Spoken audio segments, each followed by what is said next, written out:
বিসমিল্লাহির রহমানির রহিম। অতিশয় মেহেরবান পরম দয়ালু আল্লাহর নামে শুরু করছি। আলহামদুলিল্লাহি রাব্বিল আলামিন। সমস্ত প্রশংসা ওই আল্লাহ তাআলার জন্য, যিনি সমগ্র বিশ্বের মালিক। আর রহমানির রহিম, যিনি অতিশয় মেহেরবান পরম দয়ালু। মালিকি ইয়াউমিদ্দিন, যিনি বিচার দিনের মালিক।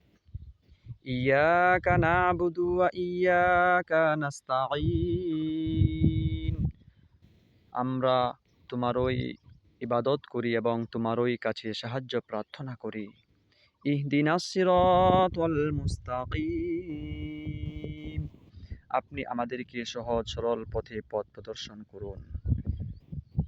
সিরাতাল্লাযীনা আন'আমতা আলাইহিম, ওই সকল লোকদের পথ যে সকল লোকদেরকে আপনি নিয়ামত দান করেছিলেন। গায়রিল মাগদুবি আলাইহিম ওয়ালাদ-দাল্লিন, ওই সকল লোকদের পথ নয় যে সকল লোকদেরকে আপনি গজব নাজিল করেছিলেন এবং যারা পথভ্রষ্ট হয়েছিল।